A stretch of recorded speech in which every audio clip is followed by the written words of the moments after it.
Huge trending right now about how to slant the oral microbiome to a more healthy state. In fact, I'm one of several panelists that will be presenting on this topic in an upcoming event called the Healthy Bite, and it's put on by Omia. But what is the oral microbiome? How is it influenced, and what strategies might exist for formulators, marketers, brands? Hello again, I'm Dr. Rob, accompanied by Tami, and you're listening to Dental Formulators Playbook. So I have a question. What is microbiome versus biome? Okay, so we got to go back in the day to school, right? Where we're going to be talking about the biome. So that's the macroscopic, real life world we experience every day. Plants, animals, humans, the sky and the clouds, bodies of water, and of course, land. Okay, so I'm guessing the microbiome is more what we can't see, yet somehow very important. Yeah, that's right. Usually the focus is on bacteria, but it can also include viruses, yeast, molds, even archaea, which are genetically distinct from bacteria, but are found virtually everywhere where other microorganisms exist. Okay, so this is going to get complex pretty quickly. Yeah, but it helps to focus on the bacteria from a human health perspective. Small fact, because I'm sure everyone knows Yeah, this. sure. Aren't there about the same number of bacteria in the body as there are cells? Something like 30 trillion, according to, the most updated research. Yeah, I think at one point, probably even like 10, 15 years ago, they said it was like a 10 to 1 ratio. We have more bacteria than we do blood cells in the body, but no, that has been revised since then. I don't know, it just makes for a long day accounting. I know that. I'm guessing that would be a reasonable estimate, 30 trillion. We'll So go sure. with that. So the mouth-body connection must have something to do with the microbiome. Yes, that's right. And what comes to mind is you are what you eat and stuff like that. What we eat shapes the microbiome, and in turn, certain microbes can be favored over others. This help a formulator or marketer or brand in the oral care space. Yeah, this is going to be a loaded question. And so, in this particular part, we're going to put a lot of fundamental groundwork and just concepts. And in the second part, we'll actually talk about some products and things like this. This is a huge topic. Yes. There's no possible way we can do it in two parts, but we can break it into bits. And so, in this part, we're going to be talking about this, with respect to the several oral diseases such as caries, which means cavities. We have gingivitis, periodontitis. We have non-disease but annoying conditions like bad breath or even abscesses, from like failed endodontic treatment. You've been there. Yes. I've been there. We're not the only ones, right? They're usually linked to some kind of dysbiosis, meaning that there's an overabundance of some specific bacteria. Sometimes these are considered pathogenic. Okay. When I hear pathogenic, what comes to mind is catching a bug, whether it's the flu, flu-like, eating contaminated food, so on. Is this how the pathogenic state in the mouth is created? Yeah, kind of like that, but you don't catch it necessarily from something external. It's not like catching the flu. Studies do show, however, which is kind of interesting, that dental caries is communicable. So you can actually catch it. I've not heard that. I know, but That's it is weird. communicable. So if somebody has active caries and you share a drink with them or a food with them, like if I or you kissing somebody that has the communicable caries, all of a sudden you get caries, then it's communicable, you have caries, and that's a problem, right? Yeah, usually that talks about that kind of pathogenesis, but all of these oral disease states usually are present due to some kind of interplay between the body's genetics, the behavior, the habits, the diet. So you've mentioned previously that you and your brother both had similar dietary intake and hygienic activity, yet you were the one who presented with more caries activity. In other words, that would mean to me that genetically you were more susceptible and he wasn't. Yeah, that's right. The genetic aspect of this is pretty important and should not be overlooked, especially because extensive research and trials spanning almost 100 years now have focused on the germ theory approach in thwarting perhaps the most common oral disease known to man, dental caries. So what do you mean here?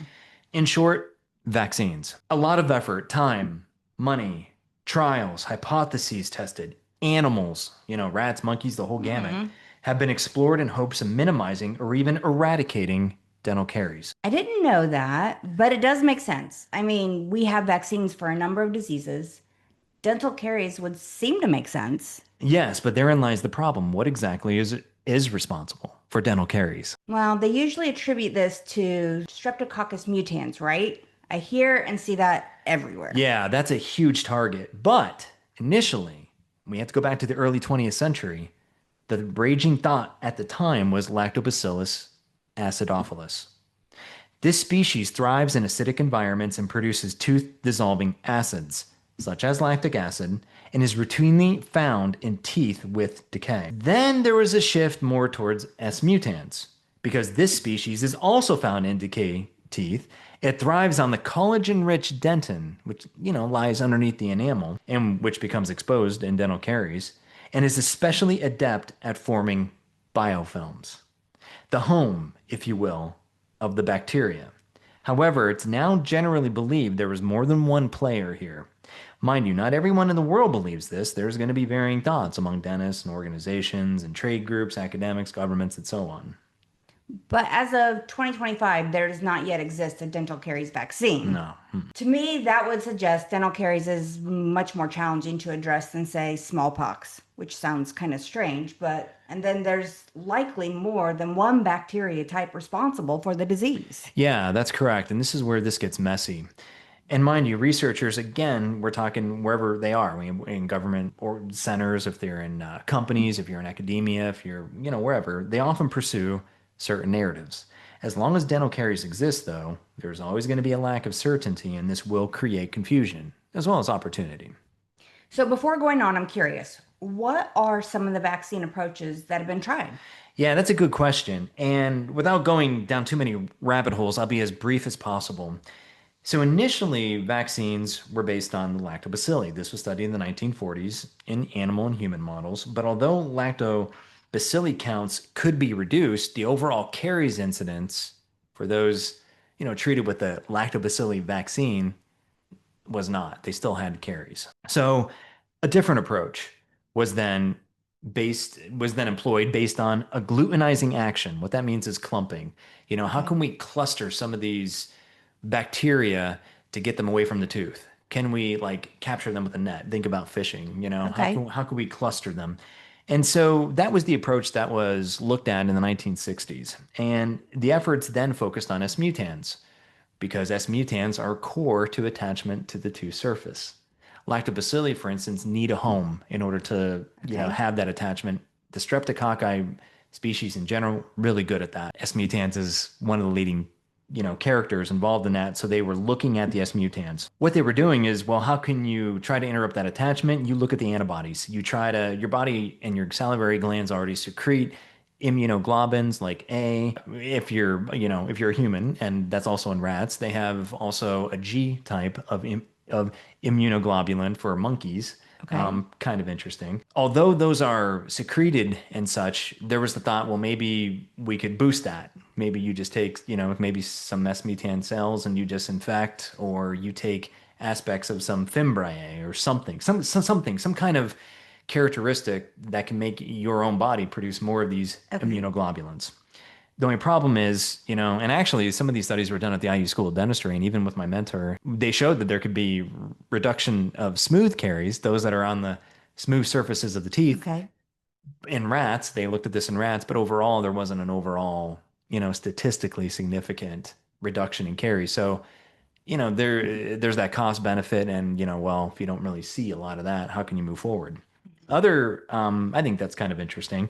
Other approaches include interference of bacterial attachment in another way by knocking out some of the enzymes, if you will, of some of the synthetic machinery that S mutans uses. So they actually produce glycans, which are sticky, and it's kind of like sugar-like, but they take the sugars and fermentable carbohydrates and they try to exude them. Think of like, I know this is kind of, it's not the same, but as like a spider makes its web, right? It secretes some stuff, and so that would be maybe a distant analogy. And so there were ways of trying to interfere with those enzymes, and they were looking at antigens A and B and antigens 1 and 2, but those didn't really work too well. And even glycosyl transferases, otherwise known as GTFs, that was another approach, but it just wasn't as promising. Although some of this action is still going on today. Now, although it's not necessarily a vaccine, there were thoughts of, say, why don't we put some immunoglobulins, let's go back to that approach, and put that in a mouthwash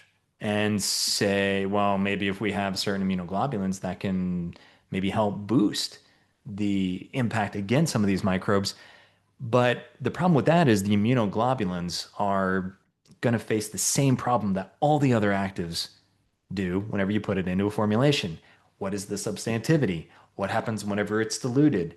What happens if it gets to the two surfaces? Are there going to be enzymes or molecules, including proteases, that exist in plaque that naturally degrade immunoglobulins? Are those going to be present and are they going to degrade then that active ingredient? Not only from a vaccine, but from, hey, why don't we take some of these ingredients and put them into some kind of topical product that has also failed? So work is still going on, but a lot of people don't know this. It's been going on for, we're close to 100 years now of effort that has been allocated to try to control the microbiome. How can we tilt the microbiome to be more and keep commensal, more just as is and in a non-pathogenic state?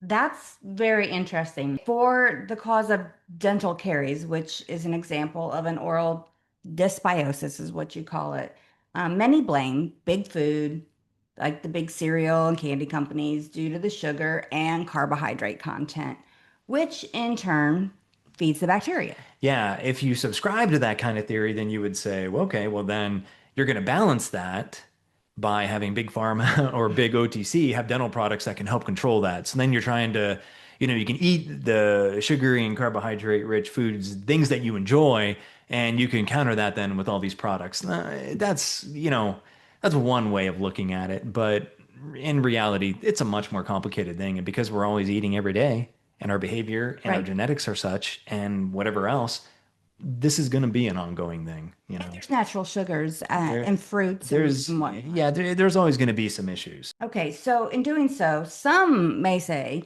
they are destroying the microbiome or basically killing the good guys and bad guys alike. I'm very familiar with antibiotics, and I just don't see how all these oral care products can act broad spectrum. Is that Yeah, true? yeah, we need that. That's a very good point, and we need some discussion here for sure. There are some active ingredients that can have quote unquote broad spectrum activity. Probably the best example that I can think of that's currently available somewhere in the world, not really here so much in the US, is chlorhexidine. Chlorhexidine is especially good at knocking out both quote unquote good and quote unquote bad bacteria. But like I said, here in the US market, there's no monograph really for the chlorhexidine. And if it exists, it's really small. I mean, there is a prescription that you can get from your dentist or if you have a fulfillment house. But really, and this is even more recently, there's been issues with certain manufacturers, GMP producers, they're having issues with some of the chlorhexidine. Maybe there's been reported to the FDA because they have adverse reporting events that there's skin irritations and that there's other issues like there. And so some companies are just backing out and they're just folding up that and say, a lot of people aren't using this. There's not a lot of good public outlook for this kind of ingredient. So let's just get rid of that. So that is absolutely true. I didn't know that, but it does make sense. I mean, we have vaccines for a number of diseases. Dental caries would make sense. Yeah, dental caries would make sense. But chlorhexidine, let's not have that at all. So, there's another way to do it is their use of, they have these two-part systems, kind of like what Smart Mouth did, where you mix the two different liquid phases together to create some kind of potent active, and that would be like maybe like a chlorine dioxide or something, some kind of gas Okay. that can, it's kind of like, I call it bleach. Like, is it the same bleach? Not necessarily, but it's close enough and it has a pretty pungent odor. So, you don't want to be inhaling that too much and you can definitely, Yikes. experience a little bit of action there if you want to breathe that in. But because certain products have certain concentrations that are maybe a little bit higher than what they should be or could be, and maybe those are more prescription based rather than over the counter. Anyway, there's different things, but those can certainly have broad spectrum benefits. So I have seen those. yeah, and there are others, but the controversy of chlorhexidine, that is, it continues to be the target of anybody who's saying, all these conventional oral products, including mouthwashes especially, are killing the microbes. So they lump in other active ingredients inherently whenever they do that. Whenever they say, hey, conventional mouthwashes are bad, they'll lump in like the essential oils with the alcohol. Think of Listerine, or they'll lump in cetylpyridinium chloride. But they have to be careful there. So, what is the controversy over chlorhexidine? Well,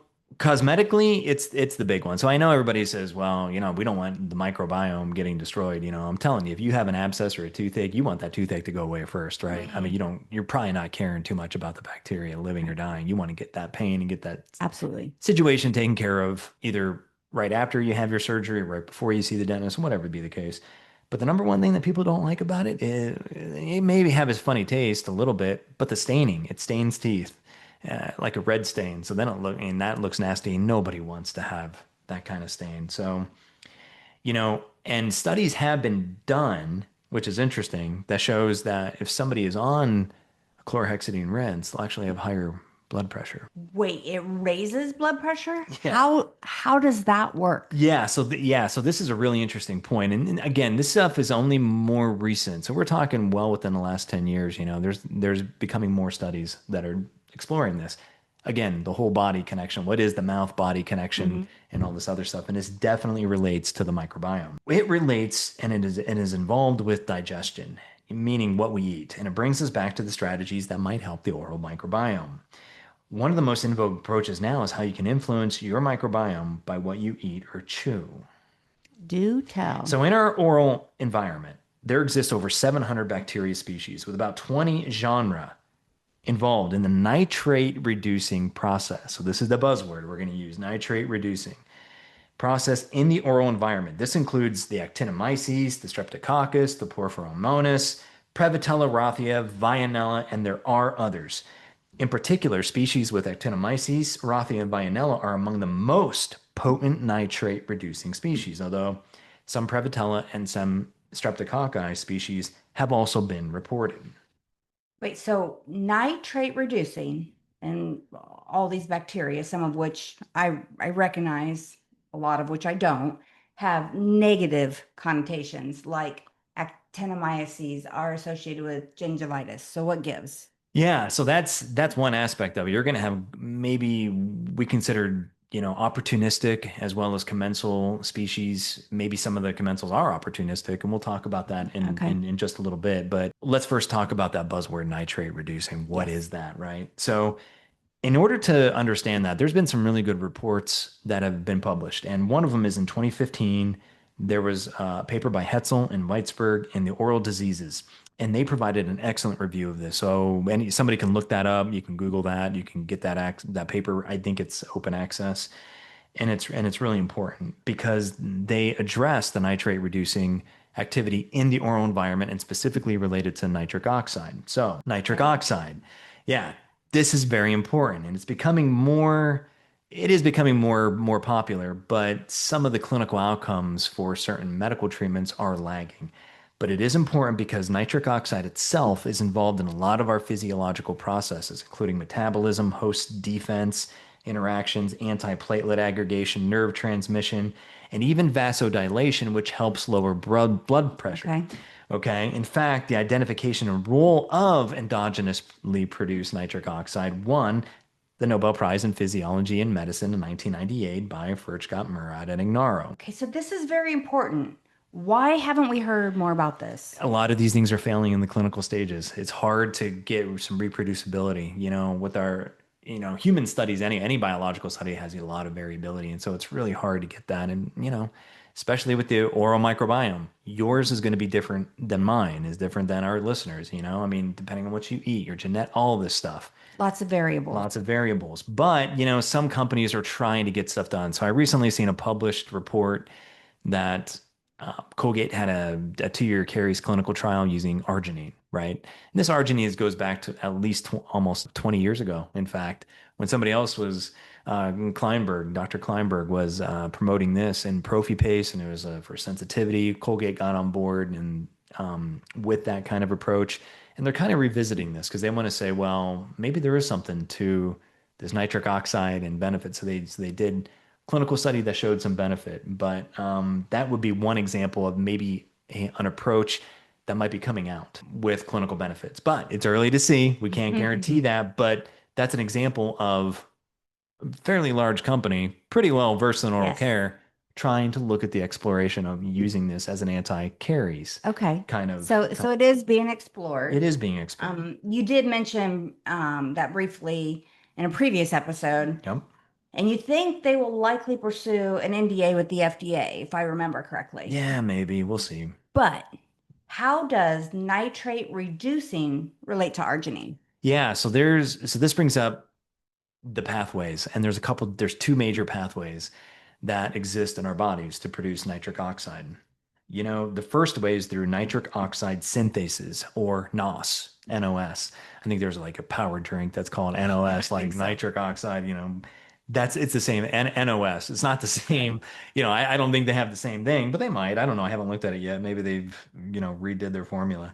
But it uses enzymes, a mixture of enzymes. You have to have oxygen present, and you have to have several cofactor molecules to generate nitric oxide from either arginine or citrulline. Broadly speaking, in addition to elevating pH during the nitric oxide production, it also creates other molecules that may have antibacterial activity. For instance, if nitrate is NO3, nitric oxide is NO. So those two oxygens can come off and they can have, you know, benefits. It's kind of like Okay. peroxide, these radicals, and they can actually, be harmful to other bacteria that you don't want. So that's part of the strategy that they're thinking, like, hey, maybe the Okay. oxygen. So that's, part of it. The second way, Yeah. Okay. So the first way has to do with amino acid, right? catabolism through our molecular machinery that involves different things, right? The second way is intimately connected to the commensal bacteria that we already have in our mouth.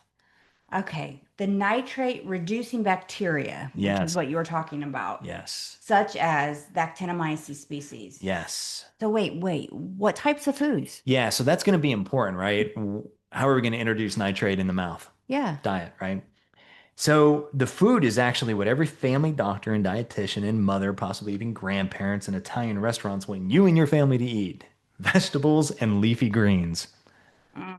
Yeah, I don't like lots of vegetables. Although sometimes I like spinach in my salad. Yeah, I mean, That's a good exactly. one, right? Yeah, spinach is a good one. Beets have a lot of nitrate, as does kale, arugula, romaine lettuce, carrots, parsley, fennel, and there's a lot of others. Just do a Google search. What are some foods rich in nitrates?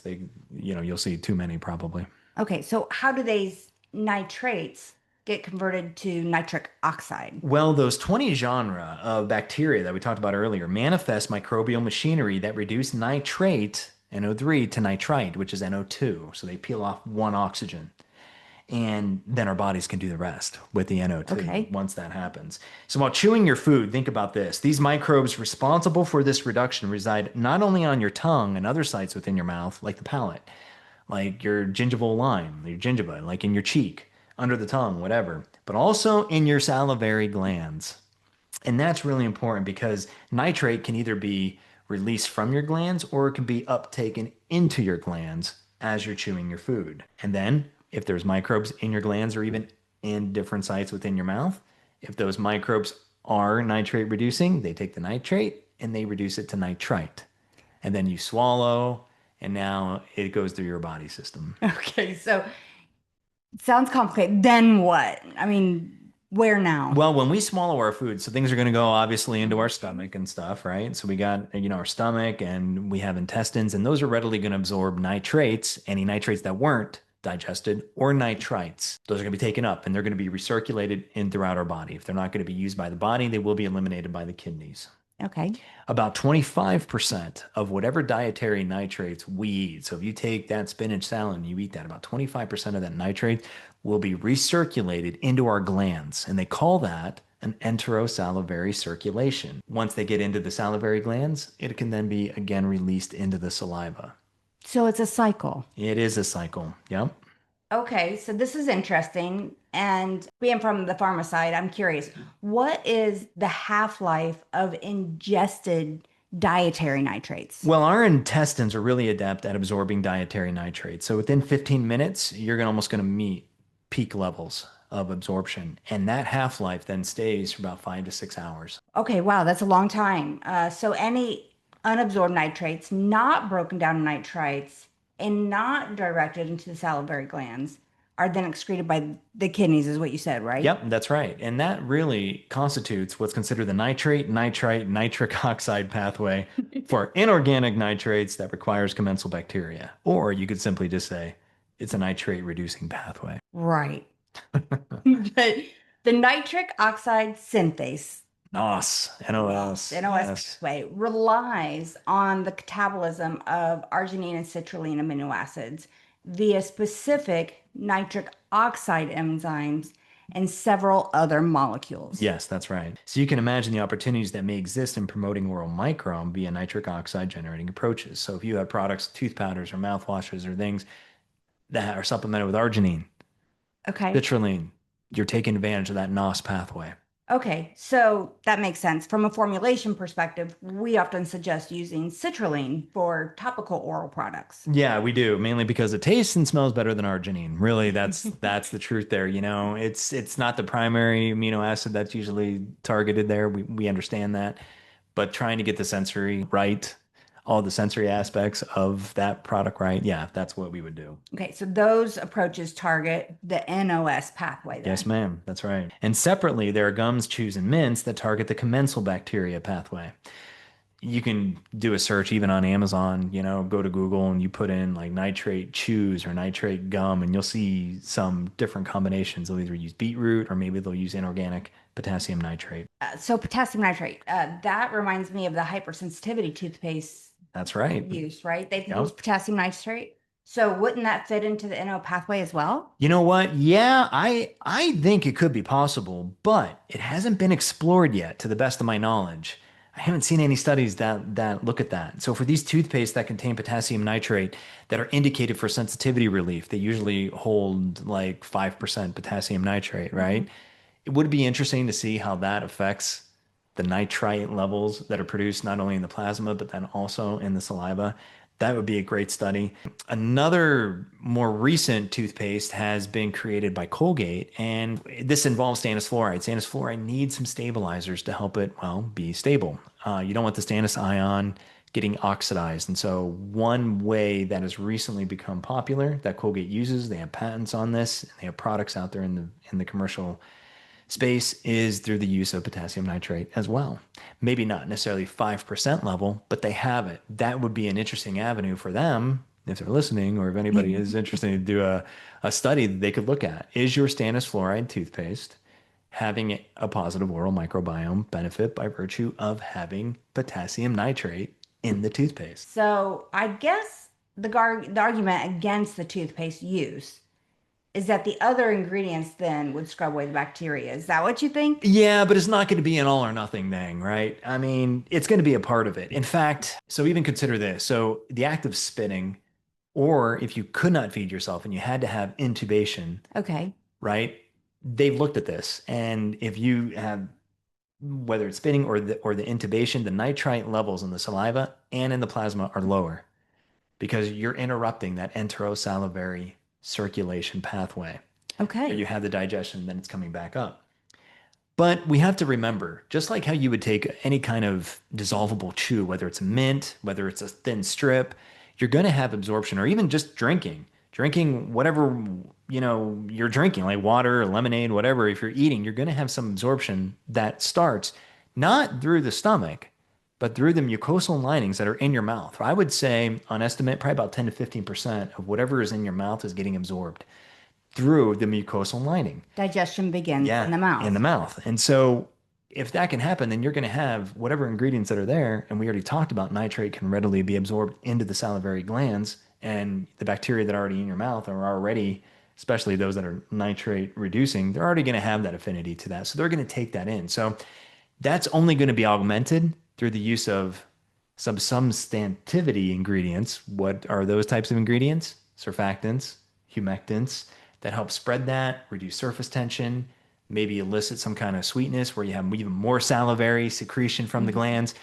That's the kind of stuff that's going to maybe help the absorption back into the glands. So, from that perspective, anybody who is brushing their teeth, I would still say you have some absorption of the nitrate. You mentioned that there are many who believe that conventional oral care products destroy our microbiome. That's Yeah. kind of why we're discussing this, right? Yep. So, what are your thoughts on that?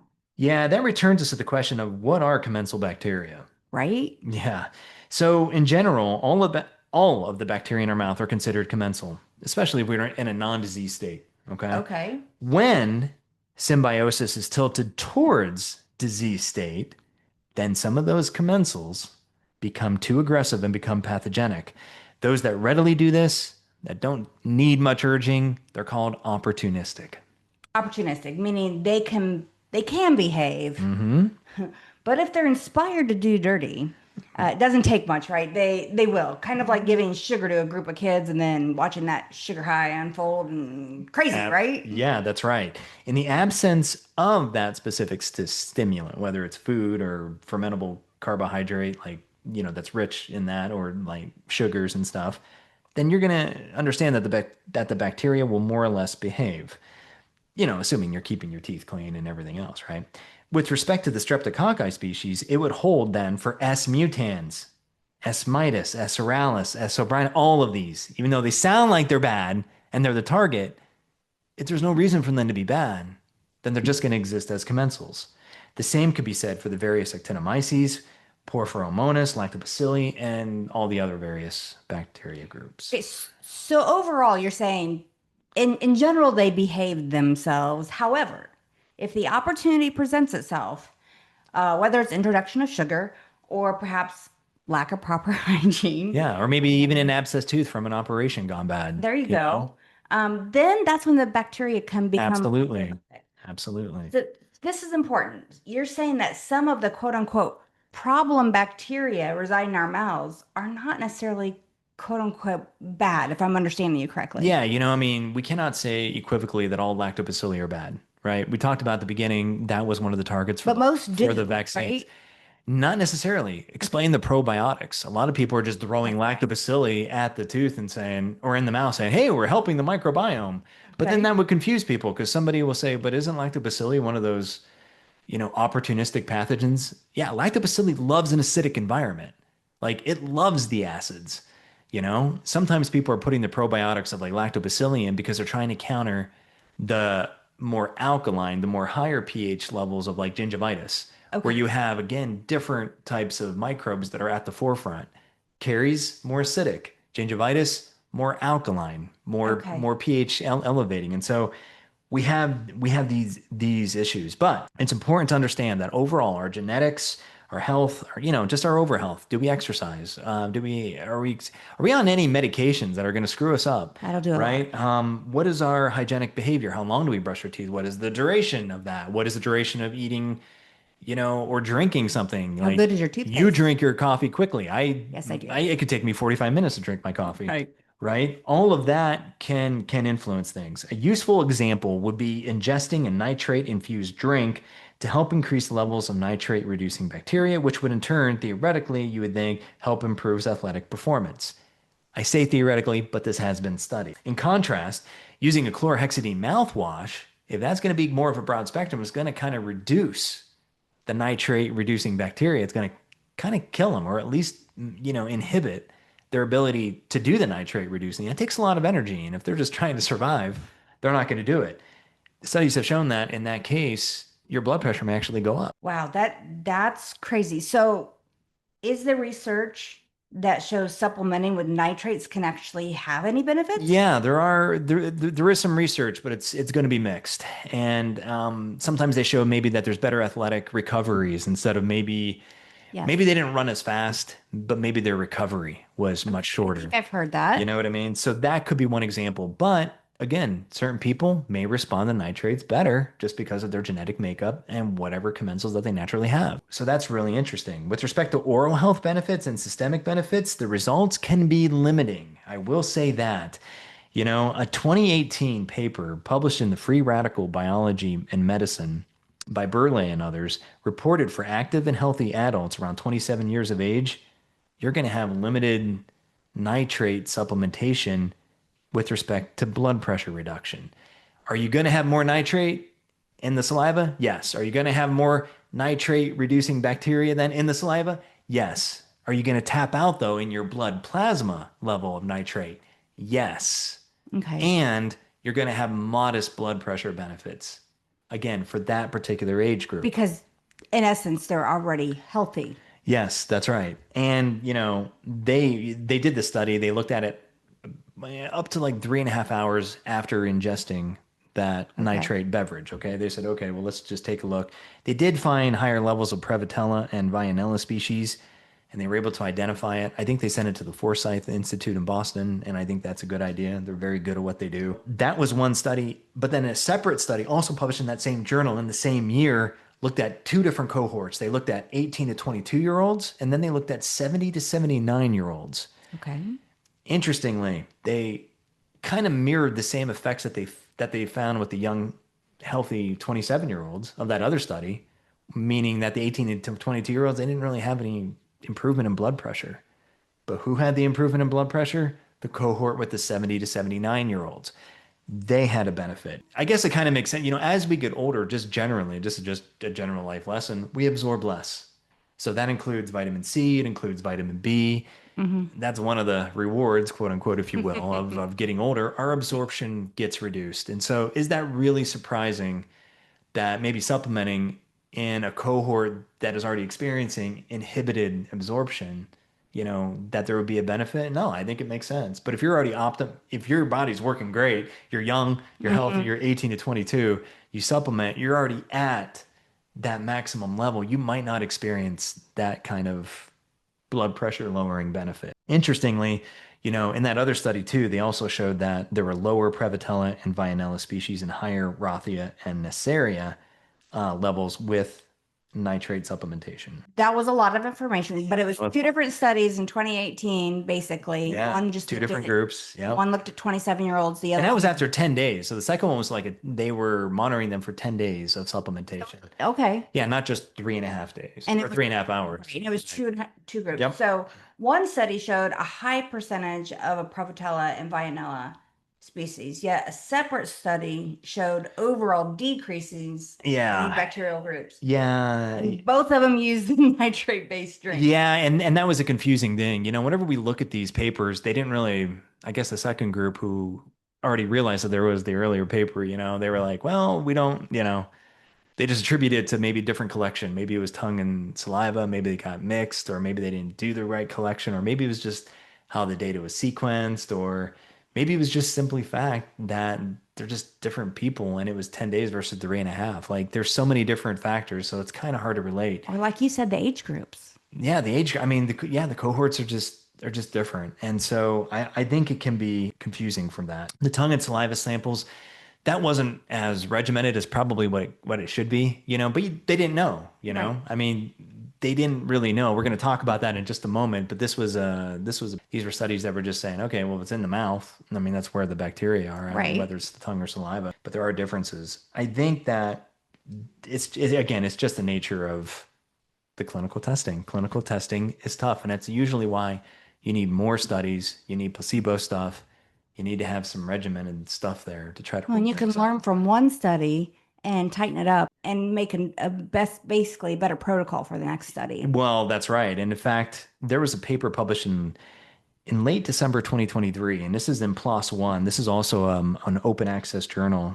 The authors were from the University of Exeter in the United Kingdom, and they explored this very point. They mined actually data that had already been existed, and this was part of the National Institutes of Health Human Microbiome Project. So they already had access to different samples from the oral environment, and they wanted to assess those sites for, well, what was the bacteria that was populating them. So they took data from 300 people that had already been gathered, and they looked at them. They said, okay, well, these people had their samples taken from the oral cavity at 7 different places: at the roof palate, the hard palate on top of the mouth, from the tongue, just from natural saliva, from the nice pink tissue that supports our teeth and such. Sometimes they call that the keratinized gingiva.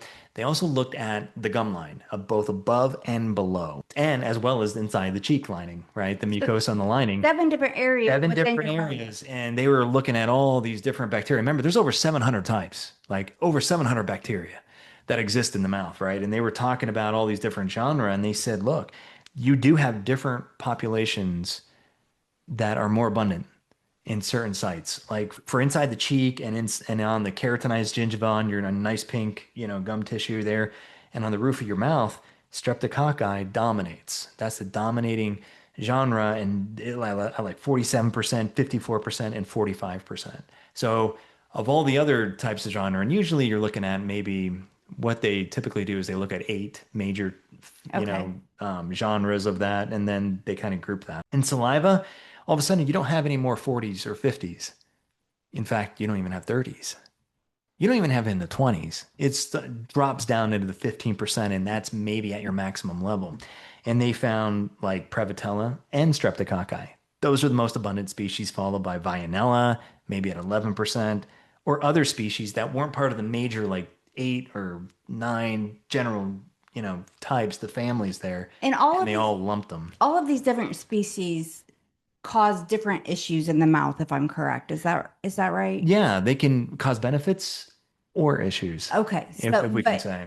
And say, some are going to be more nitrate reducing than others. You okay. know, not all Prevotella species are going to be adept at nitrate reducing. Not all Streptococci. There's going to be some that are going to be outliers and they're going to be really good at what they do.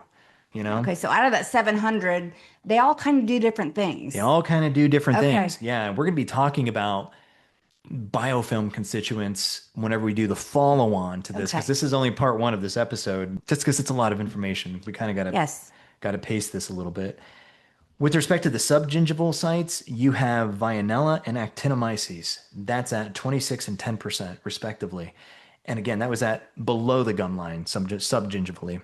If you look at supragingivally, all of a sudden the counts are a little bit higher. All of a sudden it's 33% Veillonella and 15% Actinomyces. And then on the tongue, Actinomyces is the most dominant, around 22%, followed by the Fusobacterium around 15%. Those are big Those are big differences differences. within a very small area in your mouth when you claim those 7 areas. So this doesn't even include, like, say, specific tooth size, like between our teeth Yep, or that's something right. like that. We can think that because streptococci are the dominant, right, on some of the gingiva, the mucosa, hard palate, and stuff, and we know that the streptococci species are excellent biofilm formers and have readily attachment, to the tooth surface. We can guess that they're going to be one of the primary species, but that's going to be present. But that's right. But they did not look at site-specific, bacteria on teeth. They just looked at general on those other sites. Okay, A lot of so work. It's just a lot of sounds work to think crazy. about. Among all the sites and species, so where was the likelihood of finding the highest levels, specifically because what's what we're talking about, nitrate reducing Right. Yeah, that's right. bacteria? Saliva, actually. Saliva. And they were doing this not so much to say, hey, look, we need to concentrate on, this for like a product development or something, but they were trying to say, look, if you're interested in physiology, and we introduced that earlier on, because you can use nitric oxide as a biomarker for all different kinds of things, including metabolism, and it was the host defense stuff. I mean, there's all these kinds of things. They said, well, maybe using whole saliva is probably going to be your best shot. You're going to have high levels of Prevotella, Streptococcus, Veillonella, and there's also going to be a fair amount of Porphyromonas and Neisseria species. Those are going to be really, really good. Okay, so well, saliva would inherently comprise species from various sites, so that's reasonable. Hmm. But among those genre, Genre, that's right. aren't there some species that are considered more pathogenic than others? Yeah, that maybe could be more easily swayed, perhaps influenced, right? Like it Okay, doesn't take yeah, much. corruptible. Yeah, corruptible. The parent or the oversight isn't there, and then all of a sudden they can act up, right? Absolutely. And S. mutans is a great example of that. And I Okay. think that that's why it's one of the targets of a lot of research and stuff. Actinomyces naeslundae is another one that's usually involved in root caries, maybe sometimes in some gingivitis, but there's other ones. But again, we shouldn't be looking at individual species. We should be looking at groups of bacteria. And Okay. they don't have to be from the same genre. They can be Actinomyces plus Streptococci. They can be Prevotella and Effuso, Because you they know, work differently because together. they work differently together. Yeah. Otherwise, it's going to be like and like. And, it's like magnets, like and like repel each other. Hmm. There's a lot of synergy with We mixed know who's species. partnering up. We know, yeah, that's right. So you can obviously see this is a huge topic and there's many rabbit holes to go down and one can get in there. But I think that we've introduced some pretty good some pretty good The aspects. basics, right? Yeah, we got some of the basics and we're going to be Okay. talking about what mouthwashes maybe aren't so bad for the microbiome, but yet still get that bad rap because Right. there's opportunistic people or thoughts or businesses or something that Hmm. are trying to capitalize and trying to differentiate themselves. Usually, and a good way of doing this is say you have two choices, either this or this. And if you choose this, you could be doing bad. They use fear. They use, well, yeah, and not everybody's going to be an expert in this, right? So if they see a negative result, and it's understandable with chlorhexidine. Me personally, I probably would not use chlorhexidine because we know they could be broad spectrum damage. Right. Same thing with chlorine dioxide based mouthwashes. Let's stay away from that.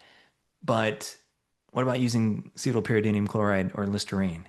We're going to address that in the next episode. Okay. But for now, we talked about what we introduced here about the oral microbiome. We're going to talk much more about that in the next episode, and we'll leave it at that. So Okay. I Great. think that's good. So, again, alongside my co host, I'm Dr. Rob, and we thank you for listening to the Dental Formulators Playbook. Thank you.